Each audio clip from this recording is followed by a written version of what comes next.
Good evening. Thank you for joining me. Tonight we're continuing in the King James Bible. We are on the book of Job. Job is perhaps the earliest book of the Bible. Set in the period of the patriarchs Abraham, Isaac, Jacob, and Joseph, it tells the story of a man who loses everything: his wealth, his family, his health, and wrestles with the question, why?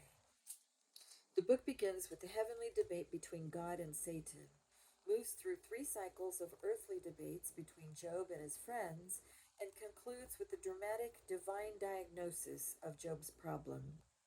In the end, Job acknowledges the sovereignty of God in his life and receives back more than he had had before his trials.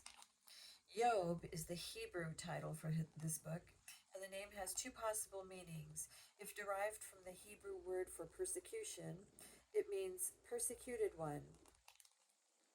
It is more likely that it comes from the Arabic word meaning to come back or repent. If so, it may be defined repentant one. Both meanings apply to the book. The Greek title is Job, and the Latin title is Job. There was a man in the land of Uz, whose name was Job, and that man was perfect and upright, and one that feared God and eschewed evil. And there were born unto him 7 sons and 3 daughters.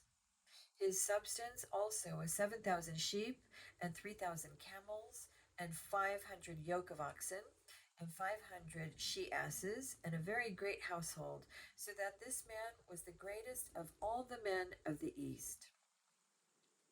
And his sons went and feasted in their houses, every one his day, and sent and called for their 3 sisters to eat and to drink with them. And it was so, when the days of their feasting were gone about, that Job sent and sanctified them, and arose up early in the morning, and offered burnt offerings according to the number of them all. For Job said, It may be that my sons have sinned, and cursed God in their hearts. Thus did Job continually. Now there was a day when the sons of God came to present themselves before the Lord, and Satan came also among them. And the Lord said unto Satan, Whence comest thou? Then Satan answered the Lord, and said, From going to and fro in the earth, and from walking up and down in it. And the Lord said unto Satan, Hast thou considered my servant Job, that there is none like him in the earth, a perfect and an upright man, one that feareth God and escheweth evil? Then Satan answered the Lord and said, Doth Job fear God for naught? Hast not that thou made an hedge about him, and about his house, and about all that he hath on every side? Thou hast blessed the work of his hands, and his substance is increased in the land. But put forth thine hand now, and touch all that he hath, and he will curse thee to thy face. And the Lord said unto Satan, Behold, all that he hath is in thy power, only upon himself put not forth thine hand. So Satan went forth from the presence of the Lord. And there was a day when his sons and his daughters were eating and drinking wine in their elder brother's house. And there came a messenger unto Job and said, The oxen were plowing, and the asses feeding beside them. And the Sabaeans fell upon them and took them away. Yea, they have slain the servants with the edge of the sword, and I only am escaped alone to tell thee.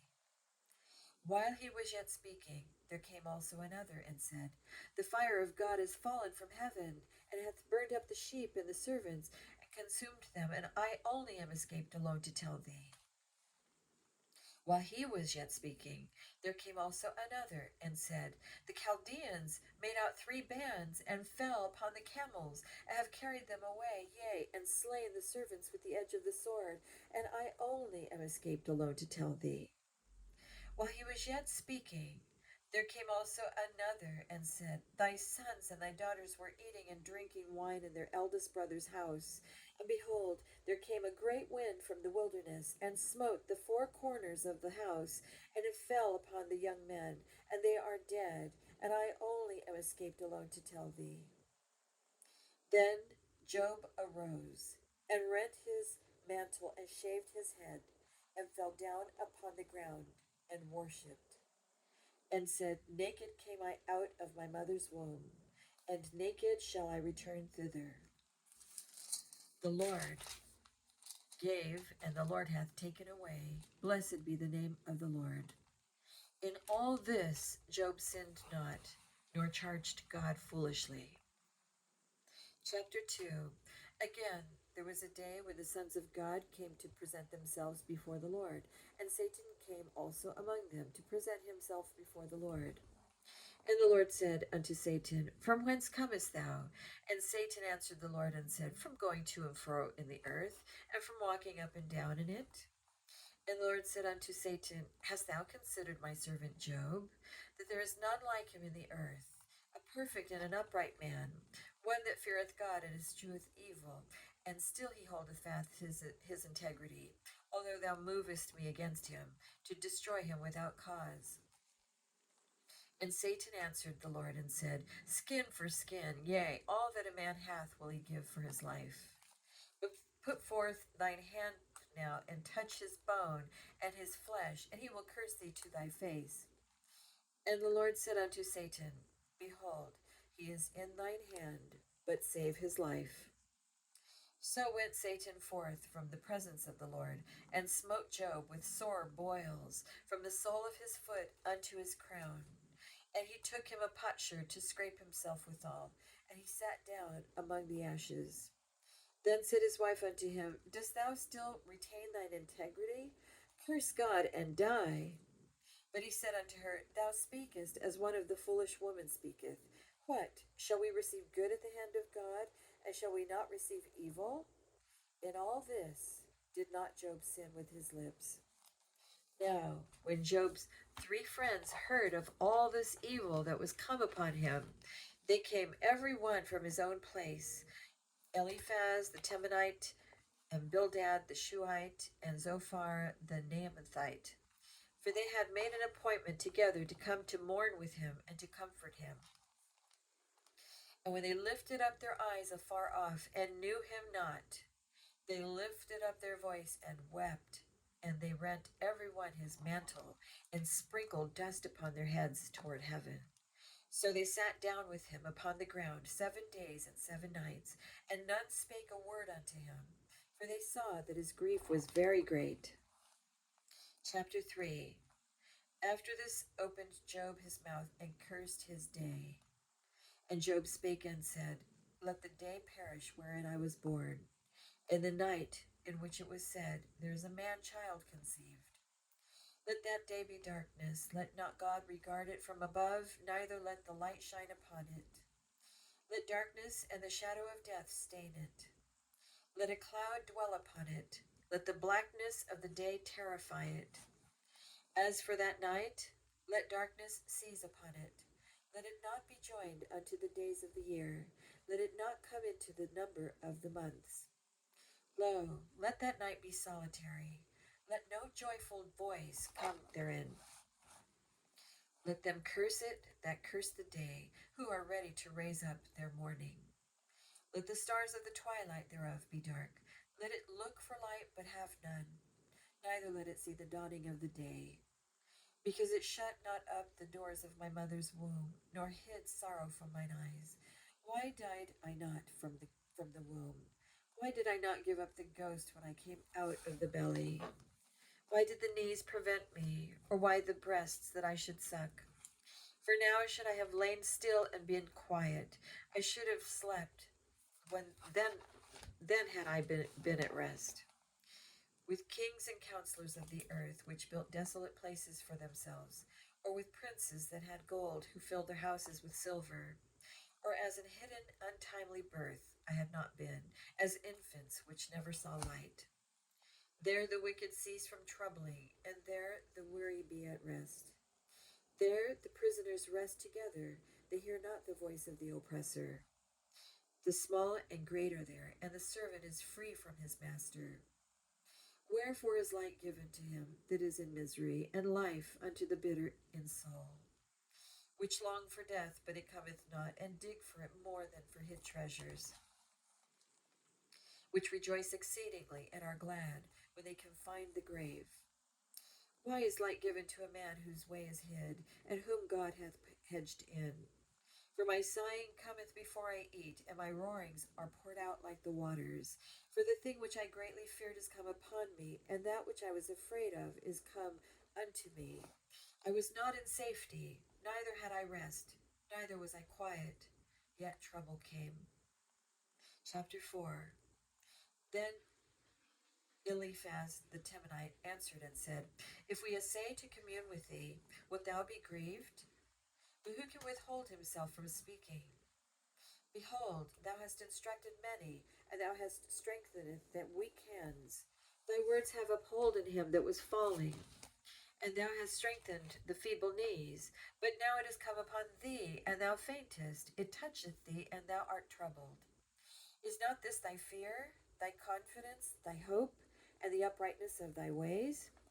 Remember, I pray thee, whoever perished being innocent, or who or where were the righteous cut off? Even as I have seen, they that plow iniquity and sow wickedness reap the same. By the blast of God they perish, and by the breath of his nostrils are they consumed. The roaring of the lion, and the voice of the fierce lion, and the teeth of the young lions are broken.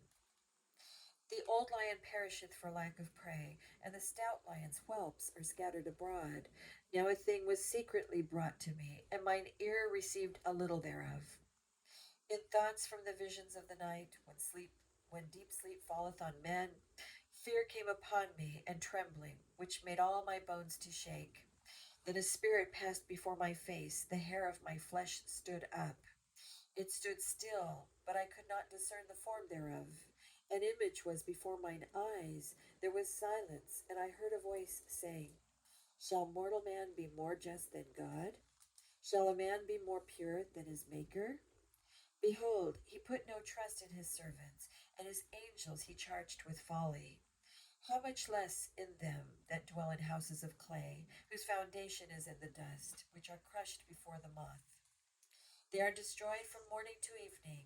They perish forever without any regarding it. Doth not their excellency, which is in them, go away? They die, even without wisdom. Chapter 5. Call now, if there be any that will answer thee, and to which of the saints wilt thou turn? For wrath killeth the foolish man, and envy slayeth the silly one. I have seen the foolish taking root, but suddenly I cursed his habitation. His children are far from safety, and they are crushed in the gate. Neither is there any to deliver them. Whose harvest the hungry eateth up, and taketh it even out of the thorns, and the robber swalloweth up their substance. Although affliction cometh not forth of the dust, neither doth trouble spring out of the ground, yet man is born unto trouble, as the sparks fly upward. I would seek unto God, and unto God would I commit my cause, which doeth great things, and unsearchable, marvelous things without number, who giveth rain upon the earth, and sendeth waters upon the fields, to set up on high those that be low, that those which mourn may be exalted to safety. He disappointeth the devices of the crafty, so that their hands cannot perform their enterprise. He taketh the wise in their own craftiness, and the counsel of the froward is carried headlong. They meet with darkness in the daytime, and grope in the noonday as in the night. But he saveth the poor from the sword, from their mouth, and from the hand of the mighty. So the poor hath hope, and iniquity stoppeth her mouth. Behold, happy is the man whom God correcteth. Therefore despise not thou the chastening of the Almighty. For he maketh sore, and bindeth up. He woundeth, and his hands make whole. He shall deliver thee in 6 troubles, yea, in 7 there shall no evil touch thee.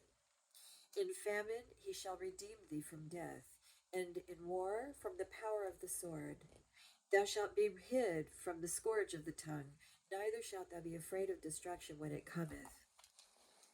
At destruction and famine thou shalt laugh, neither shalt thou be afraid of the beasts of the earth, for thou shalt be in league with the stones of the field, and the beasts of the field shall be at peace with thee. And thou shalt know that thy tabernacle shall be in peace, and thou shalt visit thy habitation, and shalt not sin. Thou shalt know also that thy seed shall be great, and thine offspring as the grass of the earth. Thou shalt come to the grave in a full age, like as a shock of corn cometh in his season. Lo, this we have searched it, so it is. Hear it, and know that thou it that and know thou it for thy good. Chapter 6. But Job answered and said, Oh, that my grief were thoroughly weighed, and my calamity laid in the balances together. For now it would be heavier than the sand of the sea, therefore my words are swallowed up. For the arrows of the Almighty are within me, the poison whereof I drinketh up my spirit. The terrors of God do set themselves in array against me. Doth the wild ass bray when he hath grass, or loweth the ox over his fodder? Can that which is unsavory be eaten without salt? Or is there any taste in the white of an egg? The things that my soul refused to touch are as my sorrowful meat.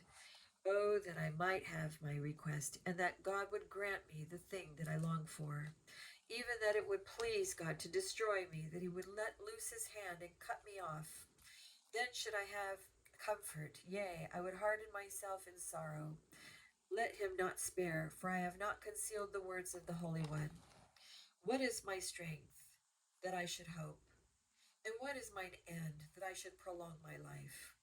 Is my strength the strength of stones, or is my flesh of brass? Is not my help in me, and in wisdom driven quite from me? To him that is afflicted, pity should be showed from his friend, but he forsaketh the fear of the Almighty. My brethren hath dealt deceitfully as a brook, and as a stream of brooks they pass away, which are blackish by reason of the ice, and wherein the snow is hid. What time they wax warm, they vanish. When it is hot, they are consumed out of their place. The paths of their way are turned aside, they go to nothing and perish. The troops of Tema looked, the companions of Sheba waited for them. They were confounded because they had hoped. They came thither and were ashamed. For now ye are no thing. Ye see my casting down and are afraid. Did I say, Bring unto me, or give a reward for me of your substance, or deliver me from the enemy's hand, or redeem me from the hand of the mighty? Teach me, and I will hold my tongue, and cause me to understand wherein I have erred. How forcible are right words, but what doth your arguing reprove? Do you imagine to reprove words and the speeches of one that is desperate, which are as wind? Yea, ye overwhelm the fatherless, and ye dig a pit for your friend. Now therefore be content, look upon me, for it is evident unto you if I lie. Return, I pray you, let it not be iniquity. Yea, return again, my righteousness. My righteousness is in it. Is there iniquity in my tongue? Cannot my taste discern perverse things? Chapter 7.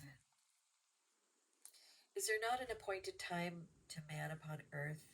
Are not his days also like the days of an hireling? As a servant earnestly desireth the shadow, and as a hireling looketh for the reward of his work, so am I made to possess months of vanity, and wearisome nights are appointed to me. When I lie down, I say, When shall I arise?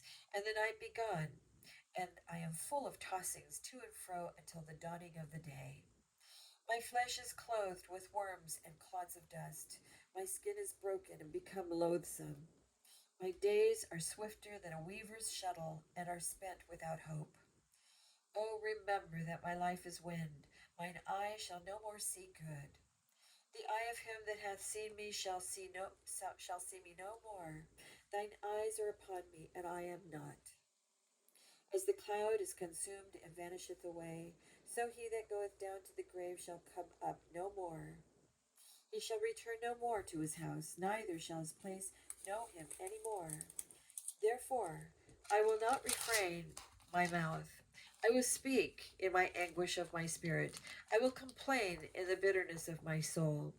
Am I a sea or a whale that thou settest a watch over me? When I say, My bed shall comfort me, my couch shall ease my complaint.